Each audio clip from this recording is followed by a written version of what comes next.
राधे राधे दोस्तों, स्वागत है आप सभी का मेरे ब्लॉग में। ममता प्लेस एवरीथिंग एवरीडे में स्वागत है दोस्तों। तो आप लोग कैसे हैं? उम्मीद है सब लोग ठीक ही होंगे।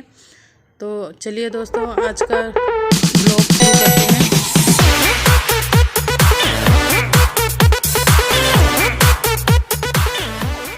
बच्चे तो चले गए स्कूल। अब मैं घर का काम निपटा लूँगी। सारा कुछ ऐसे पड़ा है। उनका लंच सब बनाकर तैयार करके दे दिया था। अब मैं सब बिस्तर वगैरह समेट लूँगी, क्योंकि उनके आने तक फिर दोपहर का खाना भी तैयार करना है, मुझे बनाना है अभी। तो गाइस, मैंने यहाँ पे फटाफट काम निपटाना स्टार्ट कर दिया था, क्योंकि काम भी अभी बहुत पड़ा हुआ है। घर सारा बिखरा पड़ा है ऐसे ही। बच्चे भी सुबह स्कूल गए हैं, तो सब कपड़े लत्ते ऐसे बिखरे पड़े हैं, ये देखिए। तो मैंने सोचा जब तक बच्चे आते हैं, जब तक मैं इन सब कपड़ों को समेट लेती हूँ, तैयार कर लेती हूँ। तो गाइस, यहाँ मैंने उठाया सबसे पहले झाड़ू।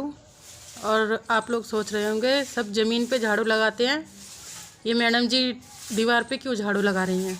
तो दोस्तों, मैं आप लोग को बता दूँ, अभी दिवाली पे हमने पेंट करा था, खुद ही पेंट करा था हमने, क्योंकि बाहर से कोई पेंटर मिला नहीं, सब बिज़ी थे, तो हमने खुद ही पेंट कर लिया।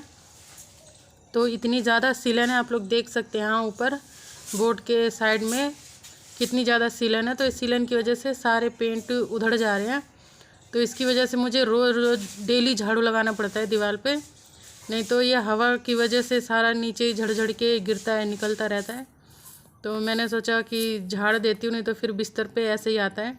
नीचे से फर्श भी टूटा हुआ है दोस्तों, क्योंकि सीलन इतनी ज़्यादा है यहाँ पे कि टूट ही जाता है। बर्तन भी पड़े हुए थे, तो झाड़ू लगाऊंगी मैं पहले, फिर इधर बिस्तर उस्तर समेटूंगी झाड़ू लगाने के बाद। क्योंकि सब बच्चे अभी स्कूल गए हैं, दोनों अनमोल परी स्कूल गए। तो स्कूल जाने के बाद मेरा यही काम रहता है कि घर की जल्दी फटाफट सफाई करूँ, खाना पीना तैयार करूँ उनके लिए, क्योंकि उनके पापा तो अभी हैं नहीं, उनके लिए तो कुछ करना नहीं है। नहीं तो खाना सुबह ही बन जाता है, बना लेती हूँ खाना। बस यही बस थोड़ी सी दिक्कत है कि वो अभी घर पे नहीं है। थोड़ी सी परेशानी भी मुझे होती है, क्योंकि बच्चों को स्कूल लाना ले जाने का काम मेरा अकेले का हो गया है। बहुत ज़्यादा परेशानी होती है लाने ले जाने में, इसलिए फटाफट कर लेती हूँ, फिर उनका टाइम भी हो जाएगा स्कूल से लाने का। घर का काम भी निपटाना है, फिर खाना भी बनाना है, तैयारी करनी है। और दोस्तों, मच्छरदानी तो मैं हटाऊँगी नहीं इधर से, क्योंकि रोज़ रोज़ लगाना पड़ता है मुझे और अकेले से लगती नहीं है, तो मैं इसको नहीं हटाऊँगी, यही सब बस हटाऊँगी। तो गाइस, इस चादर से मैं इसे इन सब चीज़ों को कवर कर दूँगी, ढक दूँगी, क्योंकि छोटा सा घर है, मैं कहीं और नहीं रख सकती, इतनी ही सी जगह है, तो मुझे इसी में सब एडजस्ट करना पड़ता है, रहना पड़ता है। तो और कोई जगह नहीं है रखने के लिए, ये सब सामान मैं यहीं रख देती हूँ ढक के इस तरीके से। दोस्तों, रहने के लिए छत होती है, वो काफ़ी होता है। अब रहने के लिए जगह मिल गई, उससे ज़्यादा तो नहीं फैला सकते ना, जितना है उसी में गुजारा करते हैं। दोस्तों, ये भी मेरा अपना घर नहीं है, मम्मी के घर में रहती हूँ, मायके में, क्योंकि ससुराल का भी घर ऐसे ही है, मेरा छोटा सा है, तो वहाँ सब 3 जने रहते हैं, तो लड़ाई झगड़ा होता रहता है। तो इस वजह से हस्बैंड की इतनी इनकम भी नहीं दोस्तों कि कहीं हम और घर खरीद सकते हैं, ना कहीं किराए पे रह सकते हैं। इसलिए मम्मी के पास जगह खाली थी, तो यहीं आके रहने लग गए। हमने सोचा कि चलो कुछ पैसे बचाएंगे तो बच्चों के काम आएंगे, तो बस इसी वजह से यहाँ रहने लग गए। तो मम्मी को भी कोई परेशानी नहीं है एक तरह से दोस्तों, परेशानी मुझे ही है कि मायके में आके रहना कितनी बड़ी बात हो जाती है। शादी के बाद लड़की अगर मायके में रहे तो अच्छा नहीं लगता। सब बोलते हैं, कुछ ना कुछ बोलते ही हैं, मुँह पे तो कोई नहीं कहता, पर अलग से तो कहते ही हैं कि शादी हो गई फिर भी आके मायके में रहती है। तो गाइस, ये सब बातें तो होती रहती हैं, चलती रहती हैं, कोई फ़र्क नहीं पड़ता। जिसे बोलना है वो बोलते रहें, जिसे सुनना है सुनते रहेंगे।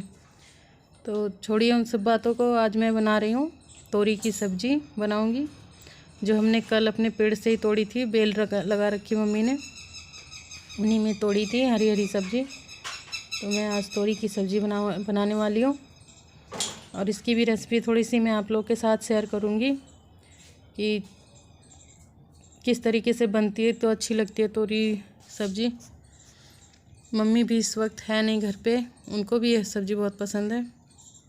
कुछ बेल तो हमने छत पे लगा रखी है। आज मैं बनाऊंगी चाउमीन भी बनाऊंगी आज, वो भी रेसिपी आपको बताऊंगी। घर पे ही चाउमीन बना लेते हैं, बाज़ार से लाते हैं, उससे मन नहीं भरता। टेस्ट तो अच्छा था पर मन नहीं भरता, तो आज मैं घर पे ही सोची चाउमीन बना लूँ। रोशन लेके आया था, बोला दीदी चाउमीन बना दो। मैं बोली ला मैं बना देती हूँ, मेरी रेसिपी भी हो जाएगी, मैं शेयर कर दूँगी अपने दोस्तों के साथ। तो यहाँ मैंने बंद गोभी काट ली थी थोड़ी सी, एक बड़ा प्याज ले लिया था, 2 मिर्ची, और ये कुछ शिमला मिर्च ले ली थी एक मैंने।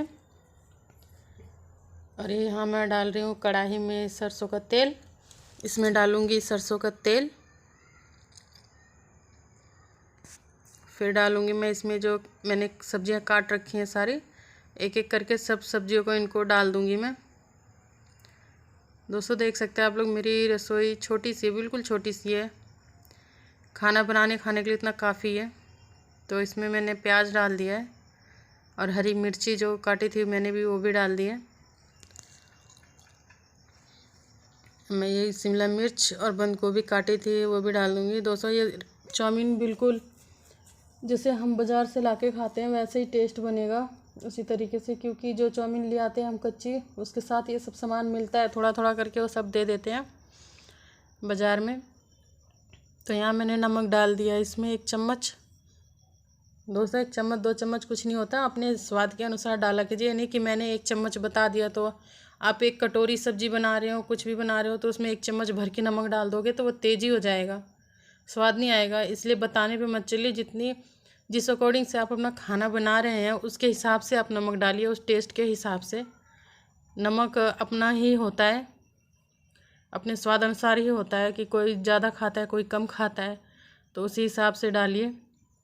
ये देखिए इसमें मिला था अजीनामोटो, जो चाउमीन में डलता है, जिसका अलग ही फ्लेवर आता है, वो भी है। और यहाँ सोया सॉस भी है थोड़ा सा, जैसे चाउमीन के साथ ही मिल गया था, एक पैक में आता है तो सारा मिला के दे देते हैं। और ये विनेगर है चाउमीन का, इसे भी मैंने इसी में डाल दिया है, और मिक्स कर दूंगी इस तरीके से, कि इसको ज़्यादा पकाऊंगी भी नहीं, क्योंकि ज़्यादा पकाने से गल जाएगा ज़्यादा तो अच्छा नहीं लगेगा। इसमें मैं ये चाउमीन डाल दूंगी उबली हुई।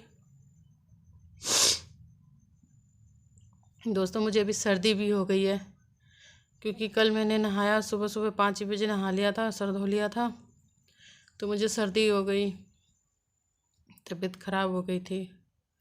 फिर भी काम तो करना पड़ता है, तबीयत ख़राब हो चाहे ठीक हो, काम तो काम ही है अपनी जगह, अपने आप तो होगा नहीं, उसको तो करने से ही होगा, बहाने बनाने से भी नहीं होगा कि नहीं कर सकती, सोए रहो बैठे रहो, काम तो करना ही है। बच्चों के लिए खाना पीना करना है, अपने लिए करना है। कोई कोई होते हैं जो कि बहाने बना के बैठ जाएंगे कि नहीं मुझे काम नहीं करना, तो चलो बहाने बना लेते हैं कि तबीयत ख़राब हो रही है, ये हो रहा है वो हो रहा है, काम से छुट्टी मिल जाएगी। मेरे साथ तो ऐसा बिल्कुल भी नहीं होता। यहाँ मैंने थोड़ा धनिया पाउडर, थोड़ा सब्ज़ी मसाला था, वो सब मिक्स कर दिया था, जो कि चाउमीन इससे अच्छी लगेगी, अच्छी बनेगी, टेस्टी बनती है। दोस्तों आप एक बार ट्राई करके देखना, यह रेसिपी आप अपने तरीके से बना के देखना है, मेरे तरीके से जैसे मैंने बताया। इसमें जो सब्जियां वो थोड़ी कच्ची सी लगेंगी तो अच्छी लगेंगी, इसे मैं थोड़ी देर भून लूँगी, जो कि इसमें इसका जो टेस्ट है मसालों का इसमें अच्छी तरीके से मिक्स हो जाए तो अच्छा स्वाद आएगा। तो गाइस आप भी एक बार ऐसे चाउमीन बना के देखना, बहुत पसंद आएगी आपको, घर में ही बना के खा लोगे आप लोग। तो गाइस बहुत टेस्टी बनती है, अच्छा लगता है। तो गाइस आज के लिए बस इतना ही, अब मिलूँगी मैं कल के ब्लॉग में। तो थैंक यू, बाय बाय।